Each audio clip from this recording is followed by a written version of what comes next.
그러니까 원래 신앙생활인데 이걸 반대로 해서 생활신앙이라고 이렇게 바뀐 것은 이 도치법을 쓰면서 이 생활을 더 강조한 것이라 할 수 있죠.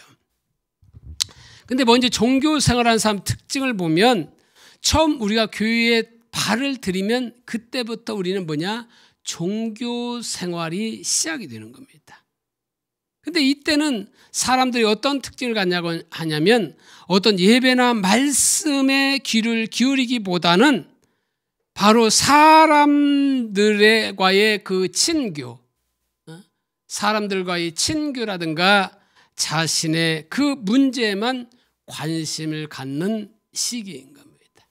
그리고 두 번째는 자신의 어떤 성장보다도 그냥 남의 그 단점, 남의 상처, 이것을 이야기하기를 좋아하는 거죠. 남 얘기하는 걸 좋아하는 겁니다. 그러니까 말씀에 비춰서 자기 자신이 고칠 것은 고치고 그 하나님의 말씀에 비춰가면서 자신을 성장시키는 일을 해야 되는데 자기에게는 관심이 없고 남의 그 장점과 남의 단점만을 바로 이야기하는 것을 좋아하는 그 삶이 바로 종교 생활이라는 거예요. 그리고 세 번째 특징은 바로 사람들, 특히 권위자, 목회자나 어떤 기관장들에게 인정받고 싶어하는 그 삶을 사는 그것이 종교 생활이라는 거죠. 그리고 네 번째는 그 관계에서 사랑이나 인정을 받지 못한 그 결핍. 우리는 그 있잖아요. 그 부모라든지 부부라든지 친구라든지 여기에서 우리는 인정받고 사랑을 받아야 되는데 이렇게 사랑받지 못한 결핍 등을 교회 안에서 바로 다른 사람들을 통해서 채우고 싶어하는 이런 상태에 있는 사람들이 바로 종교생활하는 사람들의 특징이라는 거죠. 뿐만 아니라 다섯 번째, 당을 지어 사람을 가르고 은혜 받는 것을 나눈다는 명목으로 바로 먹고 마시는 것으로 유인해서 결론은 자기 자랑과 자기 한탄과 불평, 불만을 끝내서 결국 다른 사람들의 영혼을 피폐하게 만드는 거예요. 그러니까 우리는 다른 사람들을 이렇게 피폐하게 만들어서 안 되죠. 다른 사람을 그 성장하도록 이렇게 만들어줘야 되는데 결국 뭐예요? 자기 자랑하고 한탄하고 이렇게 불평불만 쏟으면 거기에 같이 동조되어서 그 듣는 그 사람의 영혼도 피폐해져 가게 되는 거예요. 그렇기 때문에 이게 바로 종교 생활을 하는 사람들의 바로 특징인 겁니다. 그러면 신앙생활을 하는 사람의 특징이 뭐냐? 신앙생활 하는 사람은 말씀에 가지고 자신을 적용하고 있는 거죠. 그러니까 보고 들은 말씀을 남을 정죄하는 도구로 사용하지 않고 그 자신의 죄와 싸우는 도구로 사용하는 거예요. 내가 말씀대로 살지 못하고 있구나. 그러면서 그 말씀대로 살려고 바로 그 말씀을 도구로 이용해서 사용한다는 거죠.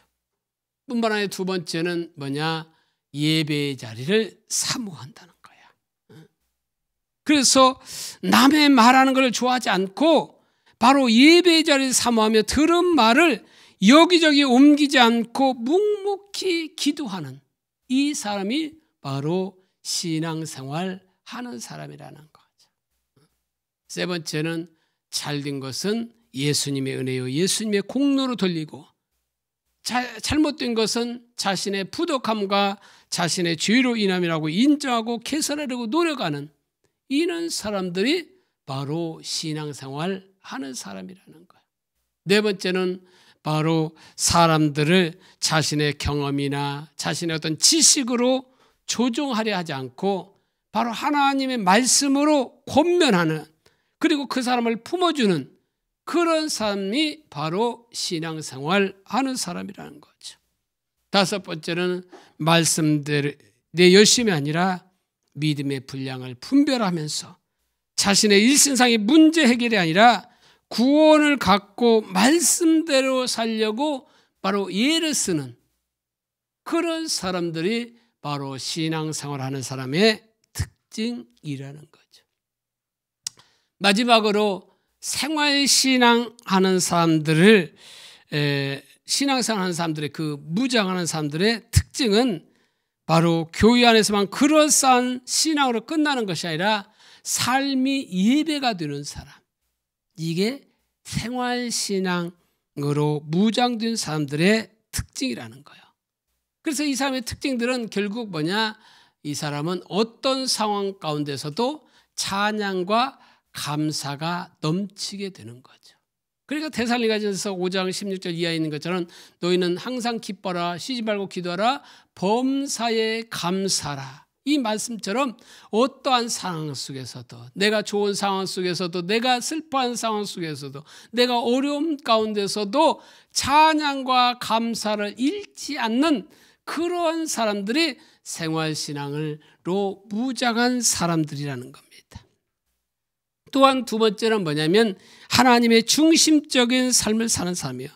자기가 원하는 삶이 아니라 바로 하나님이 계획하는 삶을 가장 선하고 완전한 길로 인정하고 순종하는 그런 삶. 내가 왕된 삶에서 벗어나서 하나님의 왕된 삶. 그것이 최선의 길인 삶을 인정하고 그 삶을 살려고 바로 순종하는 삶. 이게 생활 신앙으로 무장된 사람들이라는 겁니다. 세 번째로는 예배 자리에 목숨을 거는 사람이에요. 예배를 최고의 우선순위에 두는 사람이라는 겁니다. 이번 청년 캠프를 통해서 예배의 소중함을 우리가 깨웠잖아요. 예배가 얼마나 소중한지를 우리가 보았잖아요. 그런 것처럼 바로 생활신앙으로 무장한 사람들은 예배 자리에 목숨을 거는 거예요. 예배에 목숨을 거는 거예요. 왜? 예배가 되어야 삶도 신앙도 회복이 되기 때문에 그런 겁니다. 근데 어떤 사람들은 보면 예배에는 이렇게 좀 등한히 하면서 어떤 사람들과의 친교, 어떤 뭐 축구대회라든가 하면 그런 때만 나오는 사람도 있었어요. 옛날 보면, 청년 때 보면. 이거는 종교 생활하는 거지 뭐 이게 신앙생활 하는 사람은 아닌 거죠. 그래서 생활신앙하는 사람들은 예배 자리에 목숨을 건다. 그 예배의 성공자가 삶에서도 성공하기 때문에 예배 자리에 목숨을 거는 거죠. 그러니까 일터 사역에 있어서도 바로 예배가 빠지지 않는 이유는 뭐냐면 예배를 통해서 하나님과의 관계가 회복이 돼야 일터에 나가서도 그 문화를 구속하는 그 일을 감당할 수 있기 때문에 그러는 겁니다. 네 번째는 뭐냐? 자신의 성격과 기질을 인정하고 부족한 부분과 자신의 죄성을 주님이 다스려 주시도록 의탁한다는 거예요. 우리는 늘 부족하잖아요. 그리고 우리에겐 죄성이 있잖아요. 늘 주님을 떠나려는 경향이 있잖아요. 그럴 때 어떻게 하냐? 주님께서 다스려 주시도록 바로 의탁한다는 거예요. 자기가 그것을 이겨내려고 하는 것이 아니라 자기는 그 이겨낼 수 있는 힘과 능력이 없음을 인식하고 주님께 의탁하는 겁니다. 다섯 번째는 비본질적인 것. 구원과 관련이 있는 비본질적인 것에는 한없이 더 그랬지만 본질적인 것에는 아주 확고한 그 삶을 살아가는 삶인 겁니다. 그런데 어떤 사람들은 본질적인 것도 비본질적인 것에 생명을 거는 사람들이 있어요. 그래서 이 피아노를 좌측했는데 우측으로 옮긴다. 어떤 때는 어떤 교회는 그랬다고 하잖아요. 피아노 옮기는 것 때문에 교회가 갈라졌다는 거예요. 그러니까 그것은 구원과는 상관이 없는데 그 비본질적인 것에다 이렇게 이렇게 애쓰는 사람들이 있어요. 이것은 참된 신앙이 아니지. 그거는 뭐 종교인이 될 수 있죠. 그러니까 피아노라고 하는 것은 자기 가장 좋은 위치에다 편리한 위치에다 놓고 하면 되는 거지. 그걸 가지고 싸우고 이것은 비본질적인 것에 모든 것을 거기다 거는 거죠. 그렇게 되면 뭐예요? 본질과는 멀어진 삶을 살 수밖에 없는 거예요. 그러나 생활신앙인은 결국 비본질적인 것에는 바로 마음을 너그럽게 하지만 본질적인 확고하게 타협하지 않고 이렇게 나가는 거죠. 그러면 저와 여러분들은 어디에 속하냐는 거죠. 종교 생활 하는 사람입니까? 아니면 신앙 생활을 합니까? 아니면 종교 생활과 신앙 생활을 왔다 갔다 하면서 생활 신앙의 단계로 넘어가고자 발버둥 치고 있는 겁니까? 그러니까 예배가 예배로 끝나면 안 되고 삶이 예배가 되어야 돼, 사실은. 그러니까 교회 안에서 그럴싸한 신앙으로 끝나는 게 아니라 삶 자체가 예배가 되는 생활 신앙이 되지 않는, 다시 말하면 삶 따로 신앙 따로의 삶이 되는 이유가 뭐냐면 그것은 우리의 영적인 분별력이 가려졌기 때문에 그러는 거예요. 왜 가려지냐? 그동안 살펴본 것처럼 마음의 자세가 잘못되었기 때문에 그런 거지. 올바른 마음 자세가 없기 때문에 그런 거지. 물론 처음 오는 사람들은 신앙이 무엇인지 모르기 때문에 자기 문제만 거기에 집중할 수 있어요. 그렇지만 우리가 그래도 신앙생활을 한다고 하면서도 그렇게 우리가 삶 따로 신앙 따로 이렇게 된다고 한다면 그에게 뭔가 문제가 있는 거지. 뭐가 문제냐? 마음의 자세가 문제하는 거지. 그래서 오늘은 영적인 분별력을 가리는 요소 중에 하나인 시기와 질투의 문제를 살펴보기를 원합니다. 우리 해속담에 이런 말이 있죠. 사촌이 돈을 사면 배가 아프고 친구가 돈을 사면 간 끝이 탄다는 말이 있습니다. 외국 격언에도 질투는 증오보다 화해가 어렵다 이렇게 말하고 있고, 또 시기심은 살아있는 자에게서 자라다 죽을 때에 멈춘다. 그러니까 평생 시기심은 우리에게 있다는 거고, 질투가 있으면 이 증오하는 것보다 화해가 어렵다는 거예요. 뿐만 아니라 우리들이 불행을 마음속 깊이 슬퍼해 주는 사람은 단 한 사람뿐이지만 우리들의 성공을 마음속에 깊이 시기하는 사람은 몇천 명이나 있다. 이렇게 말하고 있어요. 그만큼 사람들은 다른 사람의 성공을 축하해 주고 기뻐해 주기보다 오히려 어떻게 해요? 그것을 시기하고 질투하는 사람들이 많이 있다는 거죠. 그게 다른 말을 말하면 남이 잘 되는 것을 보지 못하는 것을 비유한 말인 거죠. 그래서 오죽하면 배고픈 것은 참아도 배 아픈 것은 참지 못한다는 이야기가 나왔을 거예요. 사실 우리 고전 전통 혈통 사회에서 사촌은 친족 중에서도 좀 가까운 사이잖아요. 왜? 부모님의 그 형제들 자녀이기 때문에 그렇게 먼 사람들이 아닌 거죠. 그런 가까운 친척과 친구가 잘 되는 것이, 또한 돈 사는 것이 왜 배 아플까? 지금도 그렇겠지만 옛날에도 시기와 질투는 요즘 못지않게 있었다고 하는 방증이기도 한 거죠. 그래서 옛날이나 지금이나 이 복잡하고 다양한 인간사에서 어찌 시기와 질투가 없겠어요? 다 있는 거죠. 그렇지만 문제는 뭐냐? 예수 믿는 자들에게 시기와 질투가 있으면 영적인 분별력이 가리워지게 된다는 거예요. 근데 우리는 흔히 시기 질투하면 어떤 못 가진 사람, 또한 못 배운 사람만 있는 것으로 생각할 수 있어요. 그런데 그렇지 않다는 거예요. 천재들도 다 시기와 질투가 있다는 거예요. 그래서 오늘 그 인물을 소개하는데, 과학자 중에 두 인물을 하면 누구를 볼 수 있느냐 보면 여기 누구 나와 있어요? 에디슨과 테슬라. 요즘 테슬라는 잘 알려지잖아요. 앨런 머스크가 그 전기차 만드는 그 테슬라. 근데 원래 우리가 에디슨은 잘 알잖아요. 많이 알게 되는데 테슬라는 그렇게 많이 알려진 인물은 아니에요. 요즘 들어서는 에디슨보다 테슬라가 더 유명해서 더 알려지지만 옛날에는 그 테슬라가 그렇게 알려지지 않는 예입니다. 그 에디슨은 천재란 99%의 노력과 1%의 영감의 결과라는 유명한 말에서 나타나듯이 발명 과정에서도 무수한 시행착오를 불사하는 끈질긴 노력과 실험 정신을 중시해서 그가 유명해지게 되는 거죠. 그런데 니콜라 테슬라는 과학자로서 직관과 이론적인 측면보다 중시하여 무턱대고 실험과 시행착오를 반복하면서 시간을 허비하는 것은 그다지 바람직하지 않다고 그렇게 생각했어요.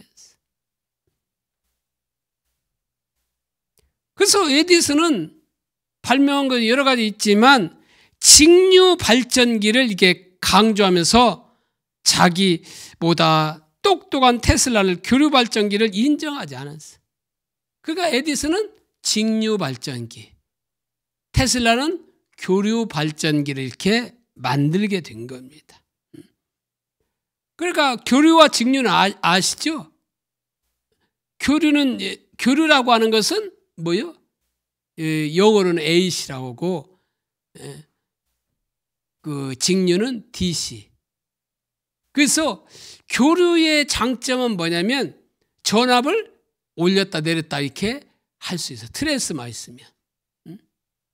그러니까 우리의 노트북 같은 것도 이렇게 할 때 220V를 6V나 5V 이렇게 낮추는 거예요.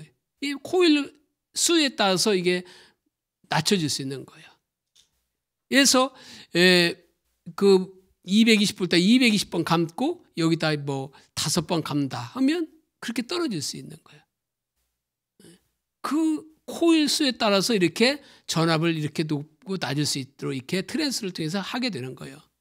그러니까 멀리 전기를 이렇게 보낼 때는 어떤 결과나요? 이 구리선에는 저항이라는 게 있어요. 저항. 그래서 이 전류가 이게 소모가 돼버려요. 소모가. 그래서 멀리까지 100V를 멀리까지 보내면 어느 정도까지는 괜찮지만 멀리까지 보면 그 100V가 안 나와요. 거기서는. 왜? 저항에서 다 이렇게 소모되기 때문에 그런 거예요. 그래서 멀리까지 보낼 때면 154 15만 4천 볼트라든지 이렇게 해서 보내게 되는 거죠. 그래서 왔다가 결국 이게 이 가까운 데 보면 여기 보면 이제 가정으로 할 때는 220볼트를 이렇게 보내는 거죠. 왜? 그만큼 높이 서면 소모가 적는 거죠. 근데 직류는 뭐냐면 직류는 좋음에도 불구하고 이 전압을 올렸다 낮췄다 할 수가 없어. 자유롭게. 또 에디슨이나 테슬라가 있던 그 시대는 더더욱 못해요. 요즘은 그 과학이 발달해서 이게 DC도 이렇게 좀 해서 멀리까지 전송하는 기술이 이제 요즘 들어서 이제 나오게 되는데 그런 장점 때문에 미국에서 처음 했을 때 어떻게 해요? 그 에디슨은 그 직류 송전 방식을 끝까지 고집해요. 그러니까 곳곳에 발전기를 세워서 이렇게 해야 되는 이 장점이 있고 그러다 보니까 또 이게 많이 하려면 어떻게 해요? 구리선이 굵어야 됐어요. 그래서 돈이 엄청 드는 거예요. 그런데 테슬라가 한 것은 돈이 작게 들고도 멀리까지 이게 전송할 수 있기 때문에 결국 오늘날 그 교류 송전 방식이 크게 공헌한 인물이 바로 테슬라예요, 사실은. 근데 아까 직류 발전기를 했잖아요. 근데 결국 그 테슬라를 에디슨은 쫓겨나게 되죠. 왜? 시기 때문에. 그리고 결국 제너럴 모터사와 이렇게 합작해서 결국 이게 교류 그 발전기가 이렇게 발전하게 되고 또한 교류 송전 방식이 바로 오늘까지도 그것이 유지되고 있는 거죠. 또 미술계에도 이런 두 인물이 있어요. 근데 이제 그것을 먼저 보기 전에 우리가 르네상스 시대와 그 중세 시대의 차이를 이게 우리가 먼저 살펴보기를 원해요. 왜 르네상스 중세 시대 이게 하냐? 우리가 앞으로 이제 일터사에 가면 이는 그런 거에 대해서 더 우리가 세부적으로 살필 필요가 있어요, 사실은. 그렇지만 조금 맛보기로 이렇게 한다면 중세 시대와 그 르네상스 시대 이 차이를 이렇게 보게 되는데, 자, 르네상스라는 말은, 르네상스는 이게 부흥이라는 말이에요. 부흥. 그래서 문화 분야의 부흥을 일으키는 시대다. 그래서 중세 시대는 476년에서 AD 주후 476에서 1453년으로서 약 1000년 동안이 중세 시대였어요. 그리고 르네상스 시대는 그 중세 시대가 끝나서 15세기에서 16세기가 이제 르네상스 시대였다. 그리고 중세 시대는 그 중심이 뭐예요? 신중심이었어요. 신중심.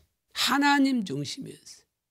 그리고 르네상스 시대는 하나님이 아니라 인간 중심이 되게 된 거죠.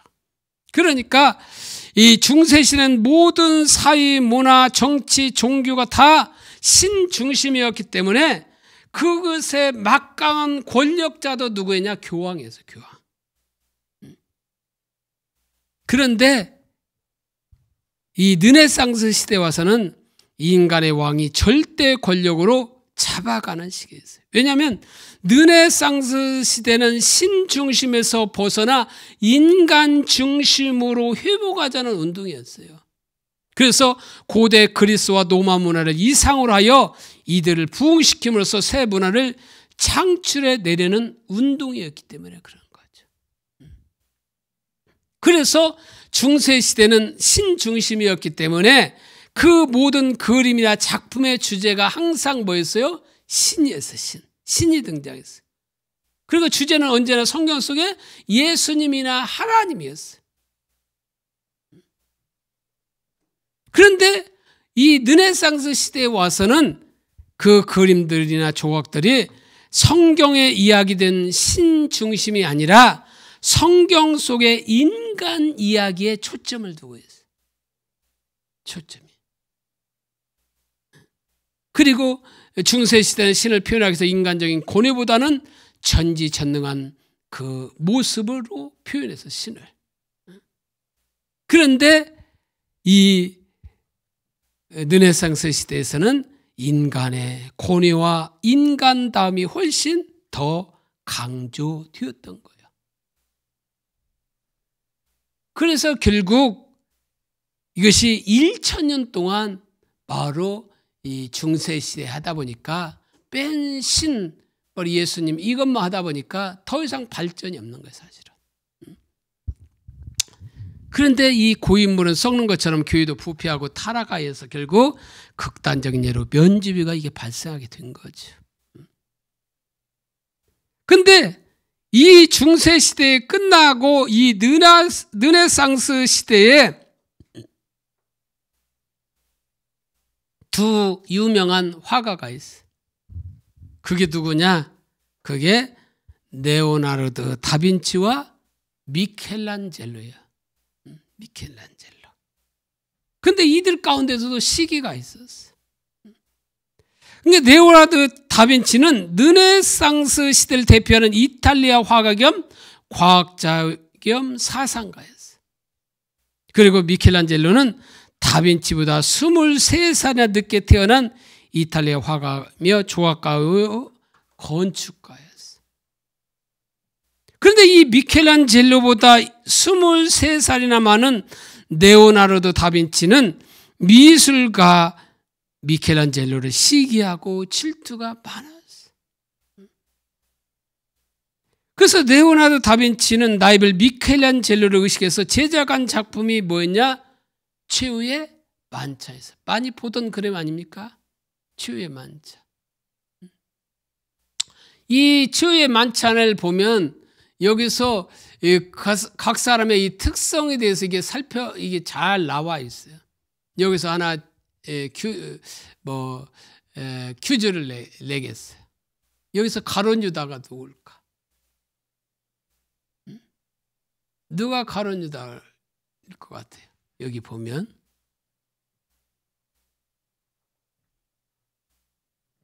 알겠어요? 모르겠어요? 이것은 성경을 알아야 여기서 찾을 수가 있어요. 예수님께서 여기 있는 자 중에 나를 팔 자가 있을 거라고 말하고 있잖아요. 그때 서로 이게 나냐고 물어보고 그 말 때문에 서로 이제 제자들끼리 얘기하고 있는 거예요. 그때 예수님께서 뭐라고 했어요? 나 함께 그릇에 손을 넣는 자가 나를 팔 자라고 이렇게 말하고 있잖아요. 물론 이 그림에서는 같이 아직은 넣은 상태가 없어요. 저 확대해서 딱 보면 이렇게 누가 거기다 손을 같이 들라고 해요? 지금 딱 나오잖아요. 자, 저 예수님과 같이 손 넣으려고 하는 좀 이렇게 그 사람이 바로 가룟 유다입니다. 바로 이게 레오나르도 다빈치가 나이벌 미켈란젤로 의식해서 제작한 작품이에요. 근데 미켈란젤로에게 명성을 주는 첫 번째 작품이 뭐냐? 피에타였어요. 피에타는 이런 작품이에요. 이것은 피에타라고 하는 것은 마리아가 아들 시신을 매장하기 전에 잠시 무릎 위에 끌어안고 기도하는 장면. 이게 피에타입니다. 이것을 통해서 미켈란젤로의 명성이 바로 안겨지게 된 거죠. 그런데 1500년경 피렌체 성당은 이렇게 생겼어요. 이렇게. 그래서 이렇게 생겼는데 이 여기에 있는 관계자들이 고민을 빠졌어. 왜냐하면 성당 작업실에 방치된 그 대리석 때문에 그랬어요. 이제 5m가 넘는 이런 대리석이 있는데 무명의 이 조각가 하다가 이렇게 하지 못했던 것 같아요. 그래서 발로 이것을 방치할 수가 없어서 대리석을 예술작품으로 완성해 줄 예술가를 찾기로 이게 결정하는 거죠. 그래서 여기에 미켈란젤로와 레오나르도 다빈치가 이렇게 최종 후보로 이렇게 선택이 되는 거예요. 그럴 때 거기서 이제 두 명 중에 한 명이 해야 되잖아요. 그런데 이 미켈란젤로는 그 거장인 그 레오나르도 다빈치를 꺾을 야심찬 생각을 가지고 추가 비용 없이 훌륭한 작품을 만들어내겠다고 위원회를 설득해서 수주하게 됩니다. 근데 레오나르도 다빈치는 그게 뭐 아니어도 그 작품을 나에게 올 거다 이렇게 생각하고 가만히 있었어. 근데 결국 미켈란젤로가 뽑히게 되었고 2년 후에 1503년 평범한 대리석 덩어리가 무려 5.49m에 달하는 완벽한 다비드가 조각이 되는 거예요. 이 다비드 상이 어떤 거냐? 이거예요. 이게 다비드 상이야. 많이 본 거잖아요, 사실 미술 시간에. 이게 미켈란젤로가 한 거예요. 그러니까 그 유명한 미켈란젤로 다비드 상이 완성뒤에 어느 곳에 설치할 것인가 논쟁이 생겼어요. 근데 그 옷에 누가 있었냐면 다빈치가 있었죠. 그러니까 다빈치는 그것을 이렇게 그 광장에 놓으면 안 되고 비 오면 그 부서질 수 있으니까 이게는 핑계죠. 시기 나서 하는 거죠. 저 그 눈에 띄지 않는 구석에 설치할 것을 이렇게 주장해요. 그래서 처음에는 그것이 받아들여서 그렇게 설치하는 거죠. 그것을 들은 미켈란젤로는 화가 분노가 났죠, 사실은. 나중에는 결국 시뇨리온 광장 중앙에 설치를 되었게 했지만 바로 시기가 그런 결과를 가져가는 거죠. 그런데 바로 그 시기에 탄생한 그림이 전 세계의 사랑을 받는 최고의 명작 뭐가 탄생했느냐? 모나리자가 탄생했어요. 그러니까 이들 그 당대의 바로 최고의 화가인 레오나르도 다빈치와 미켈란젤로는 이렇게 천재였고 모든 사람들이 알아준 사람됐지만 그리고 서로가 영향을 받았지만 그것을 인정하려 하지 않고 바로 우연히 만나기만 하면 싸우는 거예요. 시기와 질투로. 어쩌면 그것 때문에 더 좋은 작품이 나올 수도 있어요.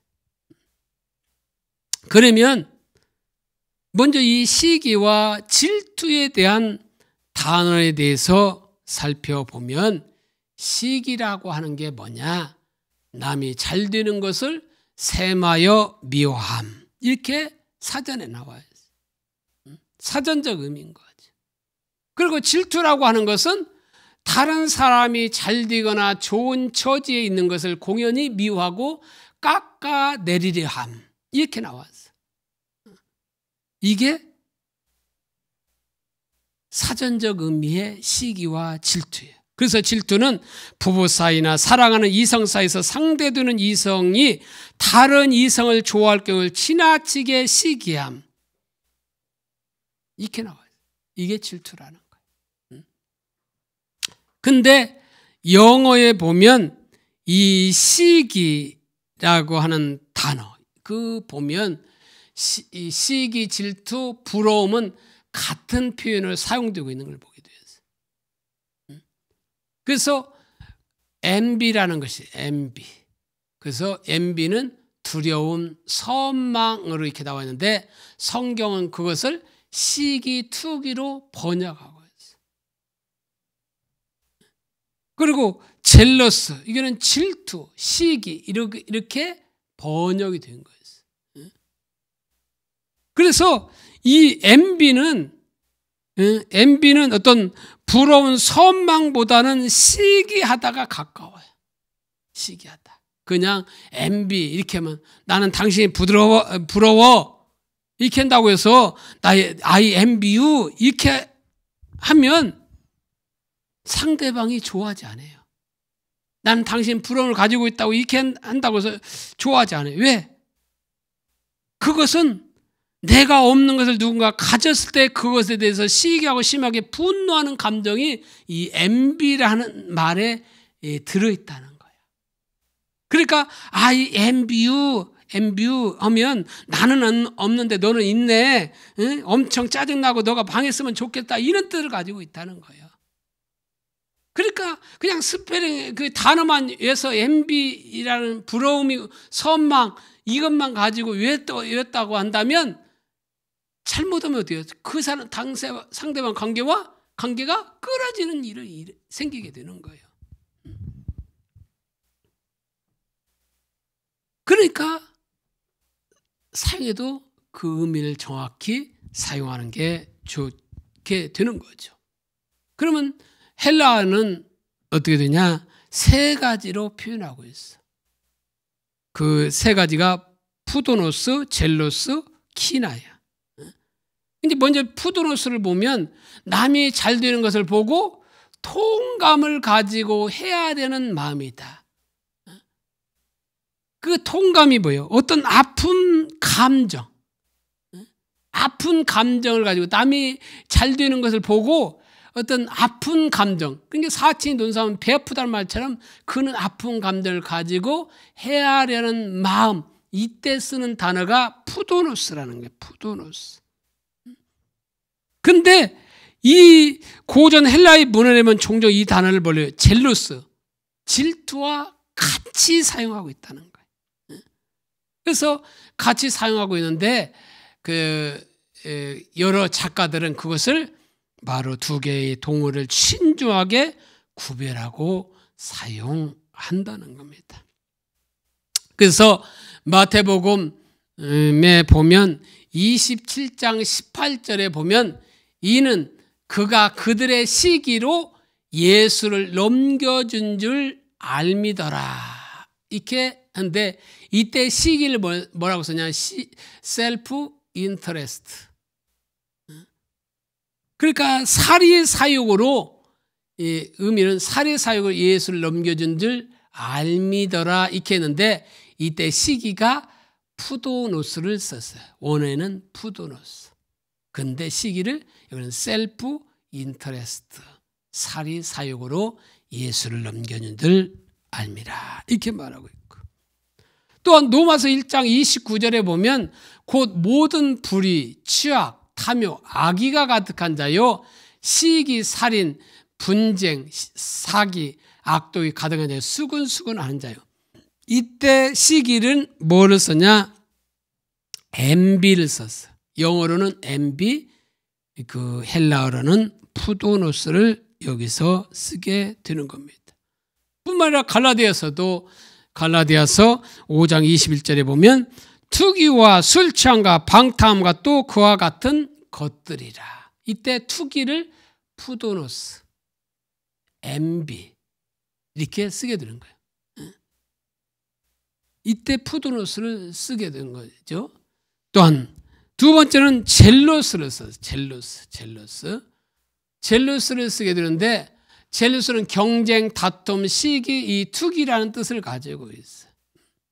그러니까 투기나 다툼이나 그 질투 이런 것들이 같이 사용되고 있는 걸 보면 그래서 젤로스라는 다른 사람들이 가지는 걸 원하지 않는다는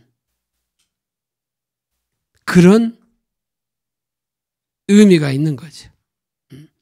그래서 그 적대적 의미에서 시기하다 이런 뜻을 가지고 있다는 거죠. 그래서 결혼 관계에서 질투하다를 의미하기도 하는 거예요. 이때 젤러스를 쓰는 거예요. 젤러스 여기서 젤러스 이 영어도 여기서 나온 것 같아요.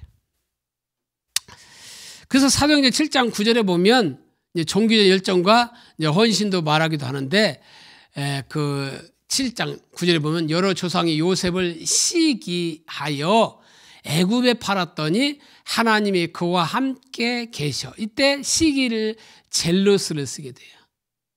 영어도 젤러스 똑같다는 거죠. 그리고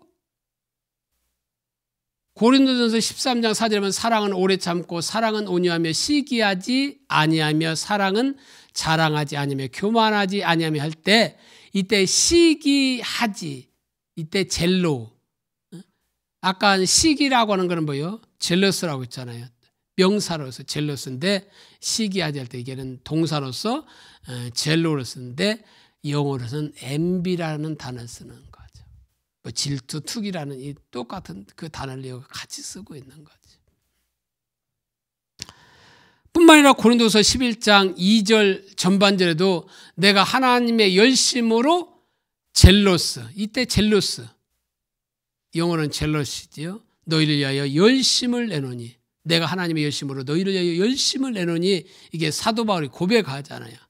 이때 또 그 열심을 젤로스 또 밑에 뒤에 열심은 젤로 이렇게 하고 있는 거죠. 앞에는 결국 동사로서 뒤에는 명사로서 이렇게 표현하고 이렇게 있는데 영어로는 그런데 또 헬라어는 또 반대로도 이렇게 되게 되는 거죠. 보면 세 번째 쓰인 단어가 뭐냐면 헬라어로 키나요. 이건 열정, 열심, 질투, 투기 이런 뜻인데 원어상 부정적인 의미에서 열정적인 열심을 뜻하는 말로 사용되고 있다는 거죠. 그래서 시기나 질투의 의미보다는 보편적인 감정에 있어서 격렬한 흥분 상태를 포괄적으로 지칭할 때 이 키나라는 단어가 쓰였어요. 그래서 잠언서 14장 30절에 보면 평온한 마음은 육신의 생명이나 시기는 뼈를 썩게 하느니라. 이때 시기는 envy를 쓰고 영어로는 헬라어는 키나를 이렇게 쓰게 된 거죠. 그래서 결국 이때 시기는 뭐예요? 열정, 열심, 질투가 뼈를 썩게 한다는 거예요. 잠언 27장 4절에 또 부는 잔인하고 노는 장수하거니와 투기 앞에야 누가 서리. 이때 투기를 또 키나라고 했어요. 젤러스, 영어로는 젤러스라고 이게 쓰고 있는 거죠. 여기서 보면 이 세 가지를 살펴보았잖아요. 이 세 가지를 이렇게 살펴보면서 우리는 푸도노스, 젤러스, 키나가 영어로도 보면 이렇게 서로 이렇게 같이 이렇게 쓰게 되는 걸 보게 돼요. 이 서로 이게 같이 써요. 이게 구분하기가 쉽지 않아요. 그래서 이 질투라는 단어도 시기와 이게 혼돈하게 되는 거예요. 왜냐하면 둘 다 신체에서 나타난 반응이 동일하기 때문에 그렇게 이렇게 달리 나오는데 누가 그러더라고요. 차이가 있다면 질투라는 감정이 생기기 위해서는 단 두 사람이면 필요하대요. 그래서 상대방이 나보다 예뻐. 그러면 질투가 생기는 거죠. 이게 질투는 두 명만 있어야 된다는 거예요. 근데 시기가 이르는 세 명이 필요하다는 거예요. 세 명. 그래서 누가 이게 결혼했는데 다른 여자한테 눈이 가봐. 그러면 시기가 딱 생기게 되는 거죠. 세 명이 필요해요. 그래서 일찍이 철학자 아리스토텔레스도 도공은 도공을 질투한다 이렇게 말하고 있어요. 자기보다 잘하면 질투한다는 거죠. 이처럼 인간의 질투는, 인간의 시기는 좋은 의미보다는 부정적인 의미로 이렇게 사용되게 되는 거죠. 그런데 성경이 말하는 하나님의 질투는 인간적인 질투와는 근본적으로 달라요.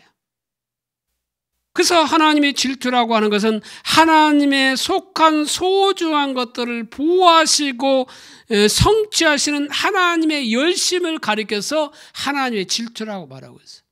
그래서 하나님은 하나님의 거룩한 것에 대해서 질투를 가지고 있어요. 하나님의 이름에 대해서 질투를 가지고 있어요. 하나님께 드려지는 예배에 대해서 질투를 가지고 있고 하나님의 말씀에 대해서 질투를 가지고 있어요.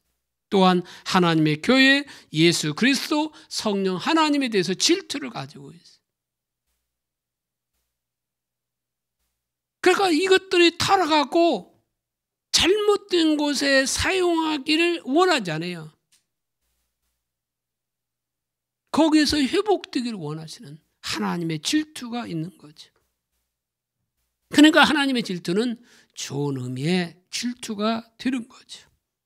그래서 오늘 본문의 말씀을 보면 육체의 일은 분명하니 곧 음행과 더러운 것과 호색과 우상숭배와 주술과 원수 맺는 것과 분쟁과 시기와 분쟁과 당짓는 것과 분열함과 이단과 투기와 술취함과 방탕함과 또 그와 같은 것들이라 전에 너에게 경계한 것 같이 경계하노니 이런 일을 하는 자들은 하나님 나라를 유업으로 받지 못할 것이요.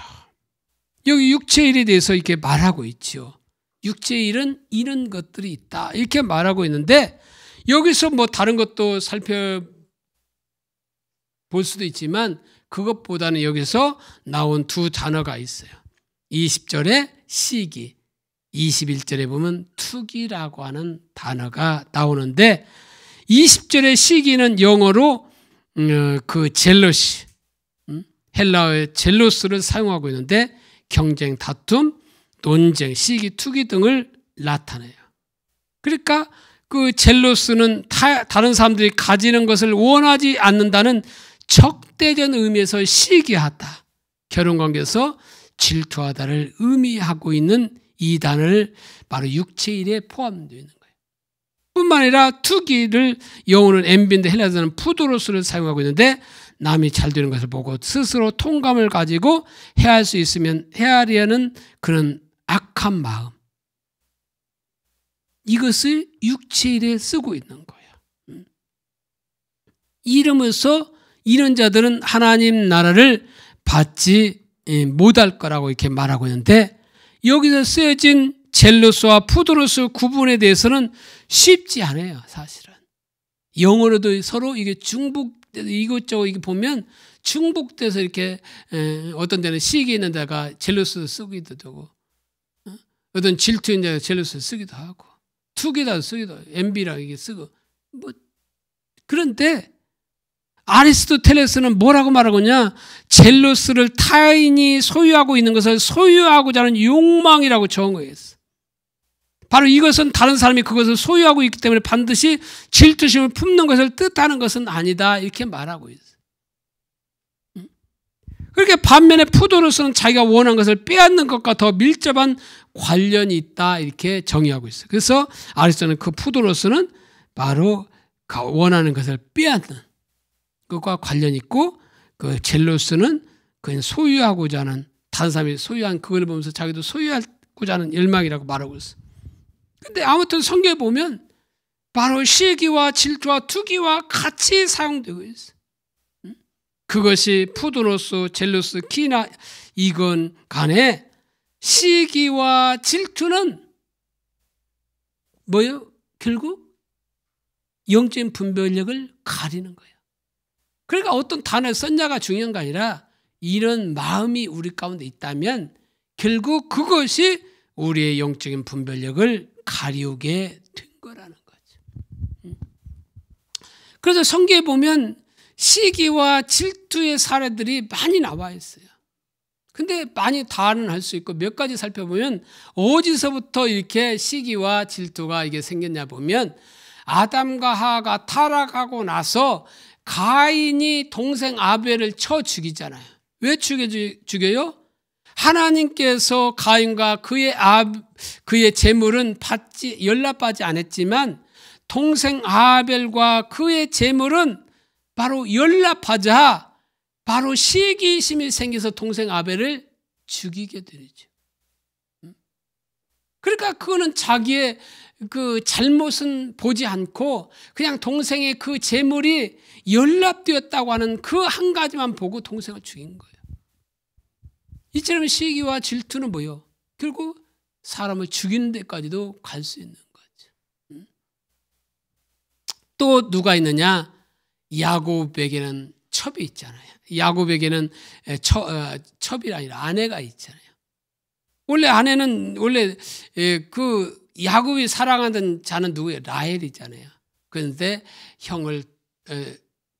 형보다 동생을 먼저 주는 게 없다 해가지고 라헬을 보내잖아요. 그래서 결국 라헬과 레아가 아내가 되는 거죠. 야곱에. 근데 이들이 서로 시기하고 질투함으로 결국 여종들을 어떻게 했어요? 여종들을 야곱과 동침하게 만들잖아요. 그래서 야곱의 아내가 4명이 되는 거죠. 그래서 거기서 12지파가 생기게 되는 거예요. 그리고 세 번째는 누가 있느냐? 요셉의 형들이에요. 요셉의 형들이 요셉이 그 채색 옷을 입었다고 했잖아요. 요셉이. 그것은 뭐예요? 편애한 거예요. 왜냐하면 요셉은 그 라헬이 야곱이 가장 사랑했던 아내가 라헬인데 그 라헬에게서 난 아들이 누구냐? 요셉이에요. 그러니까 그 더 편애를 했던 것 같아요. 그러니까 아버지가 요셉을 그들보다 더 사랑한 것을 알고 시기하여서 그 요셉을 애굽의 종으로 팔게 되죠. 물론 그것 때문에 이스라엘을 구원하는 그런 역할을 하지만 바로 결국은 뭐예요? 시기 때문에 요셉의 형들이 요셉을 팔게 되는 그런 결과를 가져오기도 하죠. 또한 바벨론 방백들이 다니엘이 이렇게 어떻게 합니까? 잘 나가는 그것을 보면서 시기해서 바로 죽이고자 하잖아요. 또 다섯 번째 대제사장들도 시기하면서 결국 뭐냐? 예수님을 십자가에 못 박도록 고소하게 되는 거예요. 시기해서. 셀프 인터레스트, 사리사욕단을 하지만 시기해서 그러는 거죠. 여섯 번째로 유대인들이 바울을 어떻게 합니까? 바울과 바나바를 시기해서 비방하고 핍박하잖아요. 그리고 사울왕도 그래요.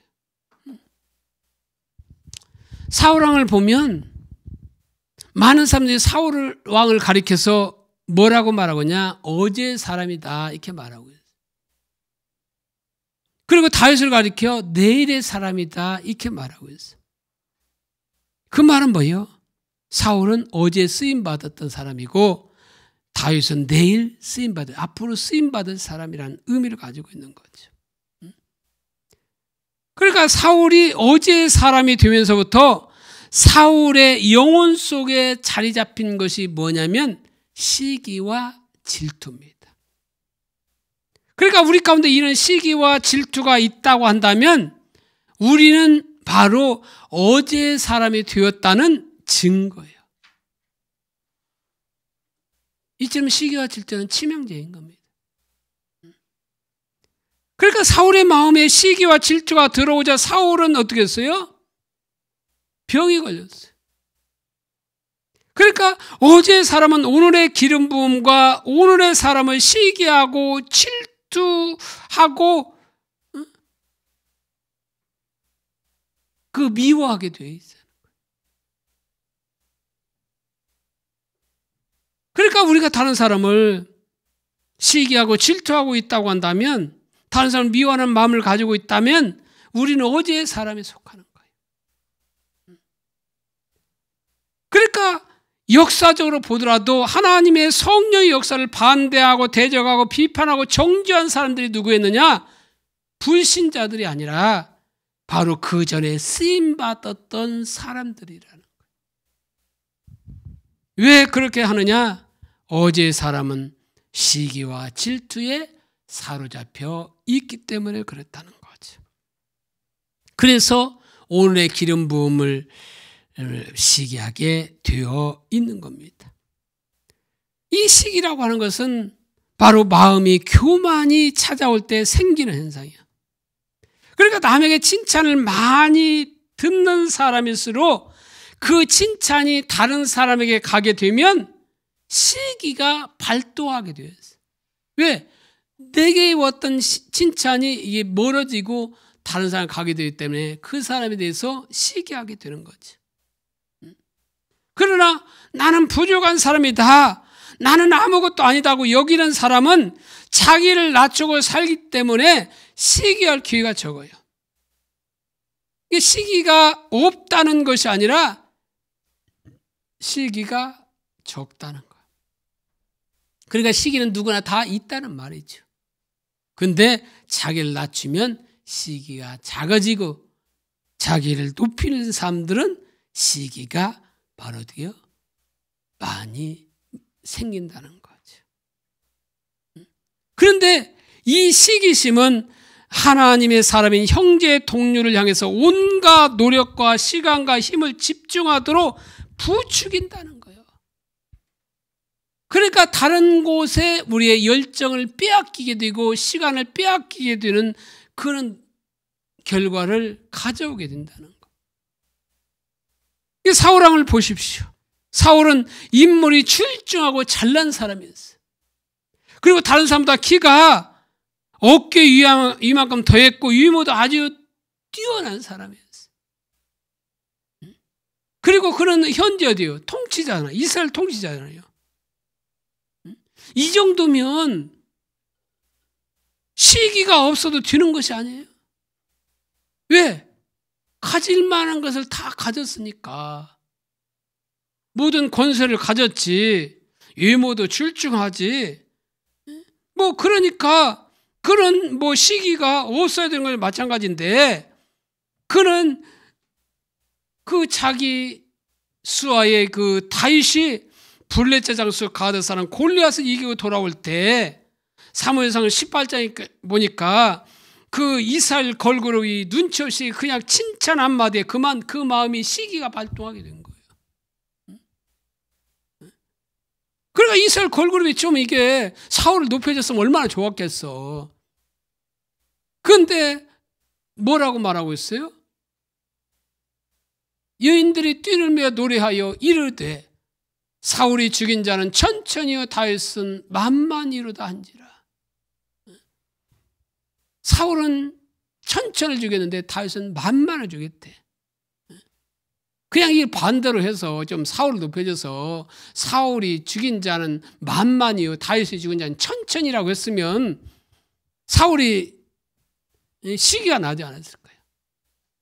그러니까 반대로 생기니까 그 사울이 시기가 발동해서 보니까 8절에 사울이 그 말에 불쾌하여, 불쾌한 거죠. 자기보다 더 이렇게 다윗을 내서니까 자기의 어떤 그냥 부하 겸 또 어때요? 다윗은 사위잖아요. 그래서 근데 그것에 노하에서 이르되 다윗에게는 만만을 돌리고 내게는 천천만 들리니 그가 얻을 것이 나라 말고 무엇이냐 하고 그날 후로 사울이 다윗을 주목하였더라.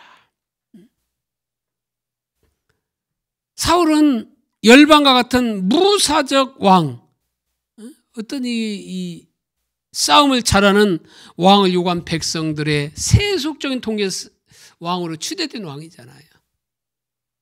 그렇기 때문에 사울이 왕으로서 권위와 명예를 계속 유지하려면 그가 누구보다도 용맹성이 있어서 뛰어나야 했잖아요. 사실. 그런데 골리앗 출현 이후에 그러한 용맹성에 있어서 자신보다 다윗이 인정을 받게 되자 사울 왕의 마음속에 시기와 질투가 가득 찬 겁니다. 그렇게 시기가 가득 차다 보니까 어떻게 생각 속에 바로 소설을 쓰고 있는 거야, 소설을.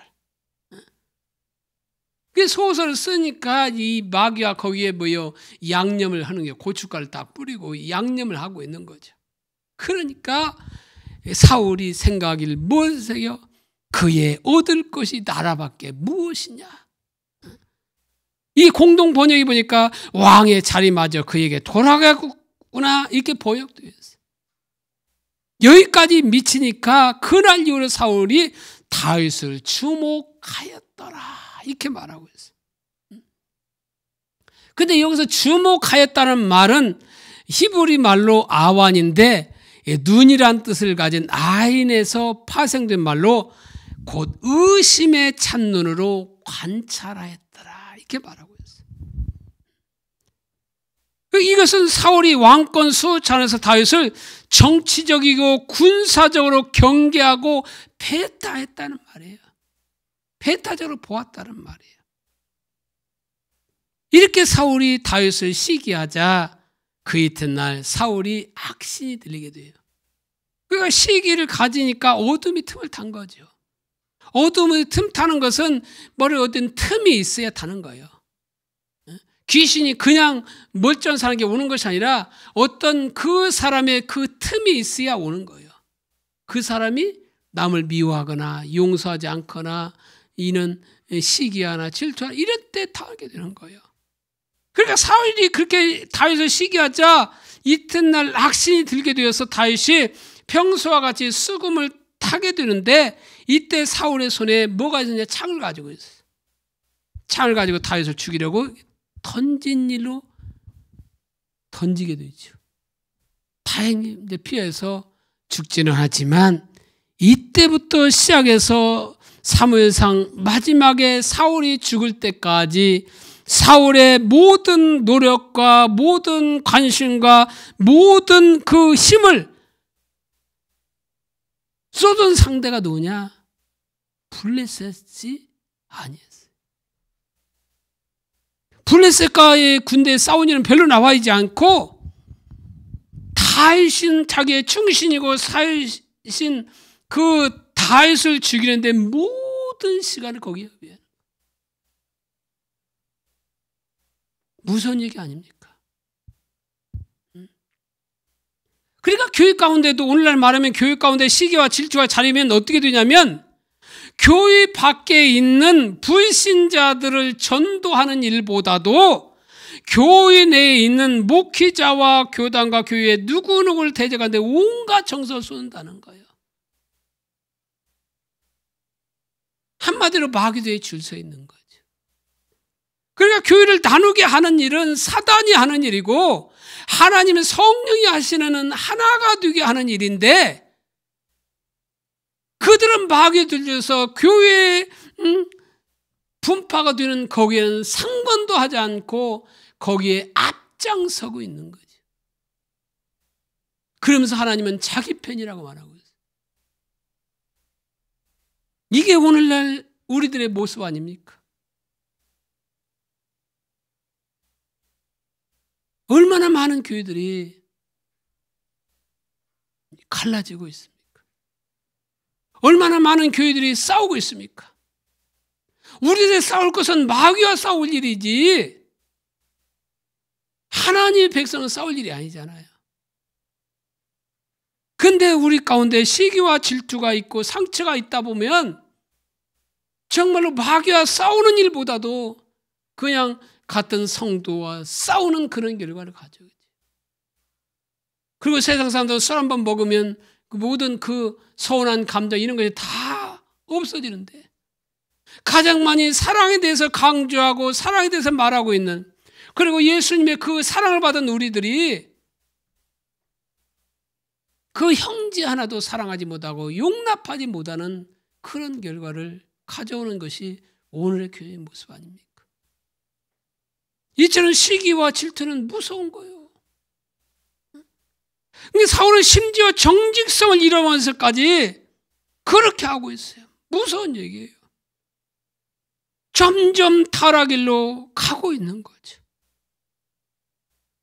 바로 질투는 정직성까지 잃어버려요. 정직성을 잃으면 다 잃은 거예요. 우리가 정직성을 잃으면 다 잃은 거예요. 오늘 많은 사람들이 수단과 방법을 가리지 않고 하라는 말을 다른 말로 표현해서 지혜롭게 해, 이렇게 표현하잖아요. 따지고 보면 그 지혜는 뭐냐? 사단의 지혜. 하나님의 지혜는 거룩하고 의롭기 때문에 그런 거죠. 이게 많은 사람들이 결과만을 중시하는데 눈에 보이는 실적을 매우 소중히 여기잖아요. 그런 나머지 정직성이 무너지건 훼손되건 상관없이 행동을 하죠. 이게 뭐냐? 다 잃어버린 거예요. 근데 사울의 삶을 보면 그 마음에 시기가 들어오다 보니까 정직성을 훼손하면서까지 시기하고 질투를 시작하잖아요.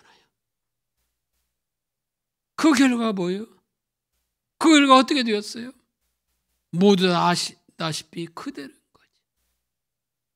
그 당시에는 사람이 상대방을 못 믿어줘도 상대방이 맹세한다고 말하면 믿어주었다는 거예요. 왜냐하면 그것은 그 사람이 말할 수 있는 최후의 보루이기 때문에 그러는 거예요. 근데 사울은 다윗을 죽이지 않겠다고 아들 요나단에게 맹세까지 하잖아요. 자기 힘으로 최후의 보루인 맹세까지도 거침없이 했는데 그 다음 순간에 그것을 거침없이 그 맹세를 깨버리죠. 완전히 자기의 정체성을 훼손하면까지 시기했던 거예요. 그러니까 우리는 이 사울의 삶을 보면서 시기, 질투, 경쟁의식 등을 반드시 제거해야 돼요. 상대방이 함께 하신 은사가 여러분보다 크다고 할지라도 우리 기뻐할 수 있어야 돼요. 어차피 은사는 일하라고 주신 것이고 하나님의 주권적으로 기름을 주시는 거예요. 왜? 하나님의 영광을 위해서 하라는 거죠. 그러니까 은사는 우리의 것도 아니고 그 사람은 그들의 것도 아니고 하나님의 것이. 그렇기 때문에 상대방이 나보다 큰 은사를 가졌다고 하더라도 거기서 시기와 질투하지 말아야 돼요.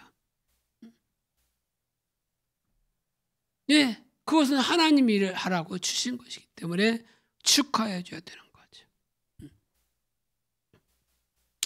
그래서 우리는 우리 마음 가운데는 시기와 질투가 내려져야 돼요. 그것이 내려지지 않으면 우리는 어제의 사람이 되게 되고 우리는 하나님의 영광이 거쳐지게 되는데 그것도 깨닫지 못하는 거예요. 그것이 수년이 걸릴지도 몰라요. 사울은 하나님의 영광이 거쳐진 줄을 몰랐어요. 너무 늦게 깨달았어. 처음에는 몰랐어요. 그런데 나중에는 하나님이 자기에서 떠난 것을 몰랐다가 나중에는 깨닫게 되죠. 그런데 너무 늦게 깨달았어요. 그래서 사무엘상 28장 15절 후반절에 보면 하나님은 나를 떠나서 다시는 선지라로도 꿈으로도 내게 대답하지 아니하시기로 내가 행한 일을 알아버리고 당신을 불러 올렸나이다. 하나님이 나를 떠나서 더 이상 하나님의 음성을 말씀하지 않기 때문에 무당을 세워서 지금 사무엘을 불러들였다는 거죠. 얼마나 불행합니까? 떠났으면서도 떠난 줄 모르는. 그러면 어떻게 해야 시기와 질투를 이길 수 있는가? 시기와 질투가 일어날 때 그것을 인정하고 그것을 하나님 앞에 가지고 나가서 자백하라는 거예요. 시기와 질투에 대해 이것이 인정. 내가 시기와 질투가 났다는 걸 인정. 내가 그런 자입니다. 이렇게 나는 시기가 있고 질투가 있는 자입니다.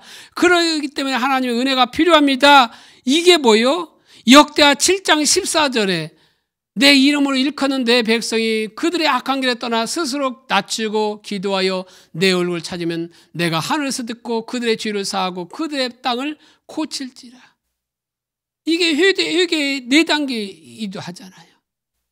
근데 내가 시기가 질투가 일 때 그것을 인정하는 그 행위가 스스로 낮추는 행위, 그것 스스로 겸비하는 행위라는 거예요.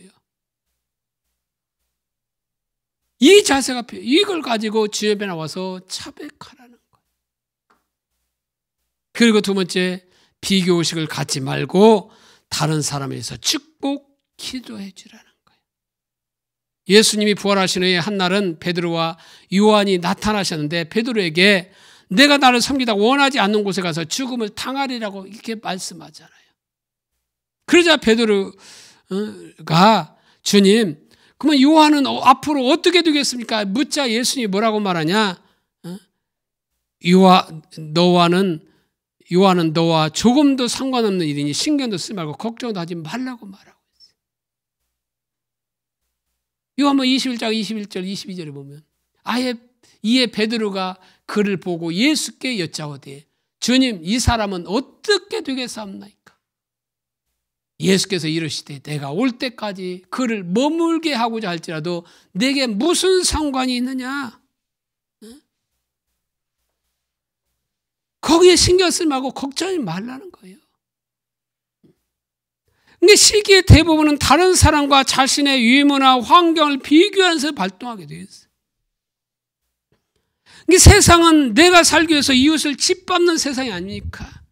상한 갈 때도 확 꺾어버리고 꺼져가는 등불은 확 꺼버리는 게 세상이라는 거예요.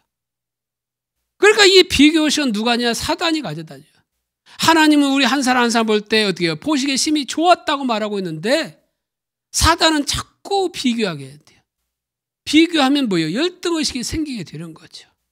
그러니까 자신이 소유한 모든 것을 다른 사람과 다른 것과 비교하지 마시고 비교하면 시기가 나오고 질투가 생기게 되어 있어요.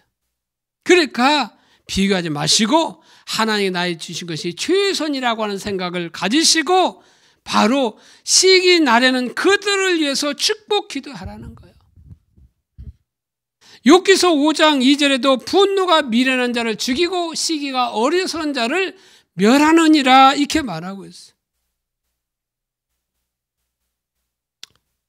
옛날 영국 런던에 아주 유명한 목사님 3분이 계셨대요. 그 한 분이 누구냐면 그리스도 교회의 F.B. 바이어 목사님. 또 한 분은 기독교 역사상 제일 설교를 잘하시는 침례교회 스펄전 목사님.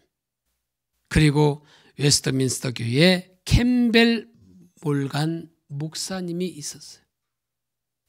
근데 캠벨 몰간 목사님이 잠시 미국에서 사역을 하다가 영국으로 돌아와서 웨스트민스터 교회를 담임했는데 그때 마이어 목사님은 이런 고백을 하게 됩니다. 몰간 목사님이 미국에 있을 때는 기도하기 좋았는데 같은 도시에서 일하게 되니까 그를 위해서 기도하지 않게 되더라 이렇게 고백했다는 거죠. 그래서 마이어 목사님은 하나님 제 마음속에 이 시기와 질투를 없애주세요 이렇게 기도했어요. 근데 아무리 기도해도 시기가 없어지지 않는 거예요. 그때 하나님께서 마이어 목사님께 음성을 들려주셨어요. 내 기도를 바꿔라. 질투를 없애달라고 기도하지 말고 그들의 축복을 위해서 기도해라고 하는 음성이 들렸다는 거예요. 그래서 기도하기 시작했어요. 그래서 하나님 스펄전 목사님과 캠벨 몰간 목사님과 그 교회들을 축복해 주옵소서.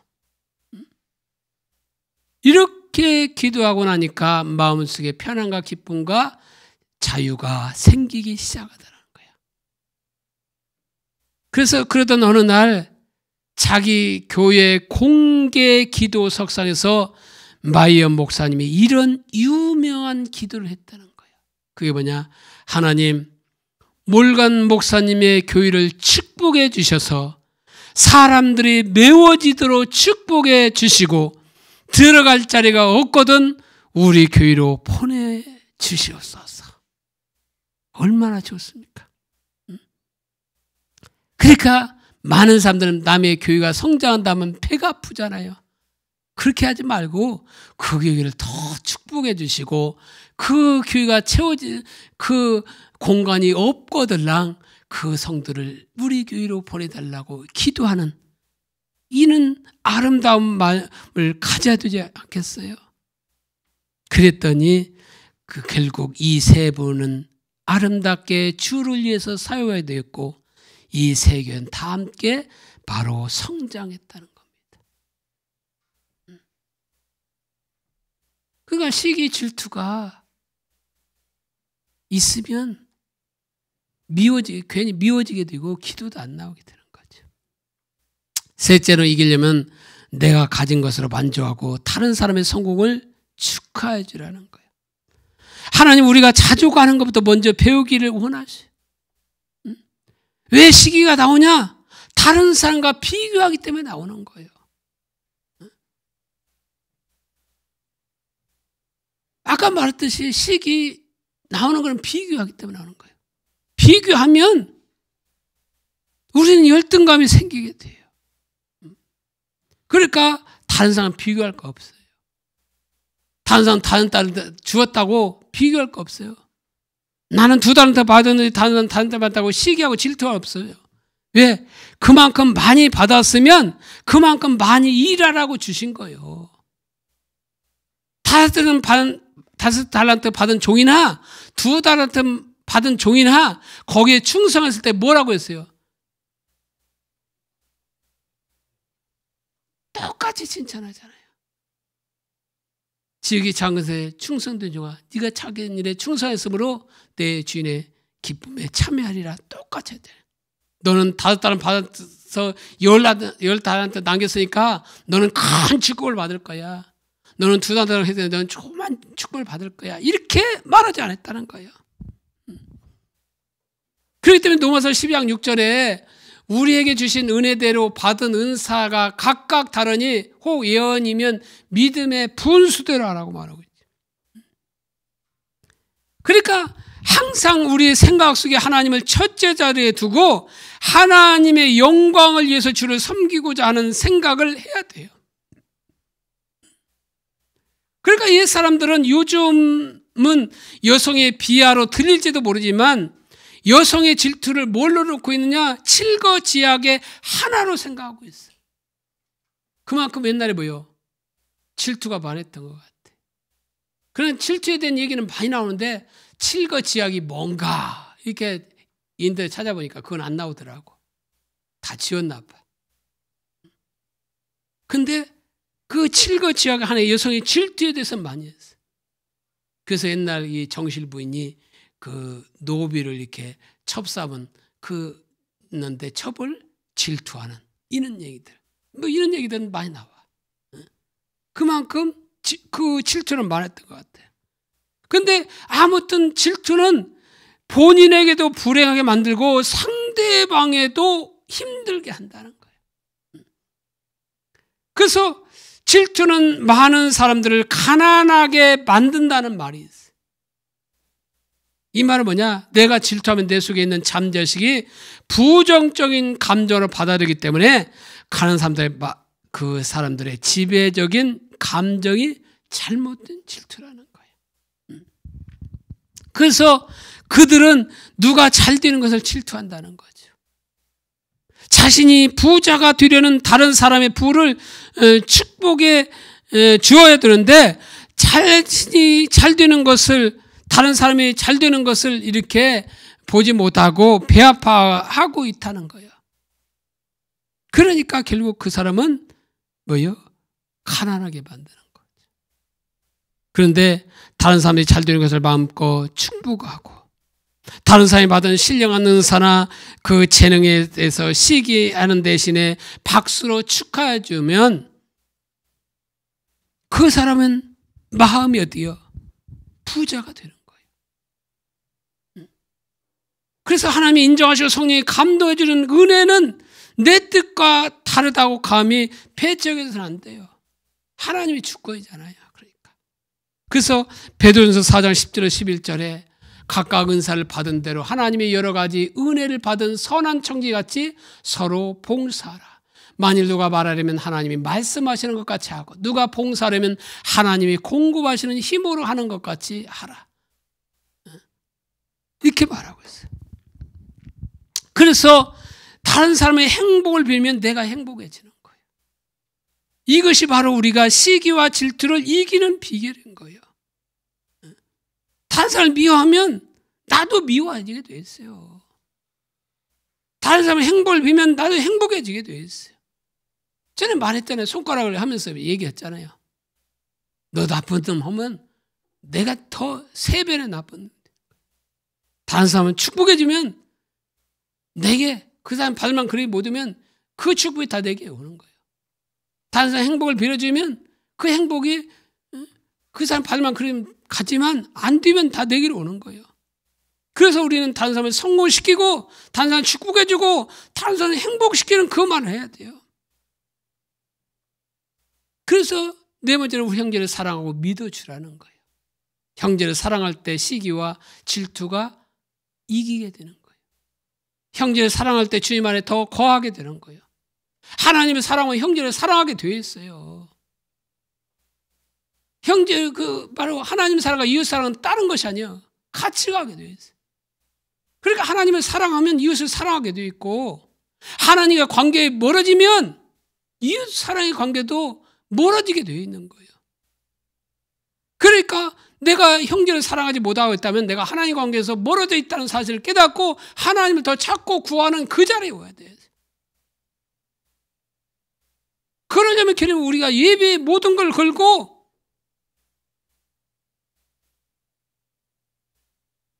예배에 힘써야 되는 거죠. 그래야 우리의 신앙이 회복이 되게 되고 삶도 회복이 되는 거예요. 바로 그 생활신앙으로 우리의 신앙이 바뀌게 되는 거죠. 아무튼 저와 여러분들에게 지혜가 부어져서 우리에게 시기와 질투가 사라지고 영적인 분별력이 열려져서 정말 주님이 원하시고 기뻐하시는 그러한 신앙생활, 그러한 생활신앙이 우리 가운데 주어지게 되시기를 예수님의 이름으로 축복합니다.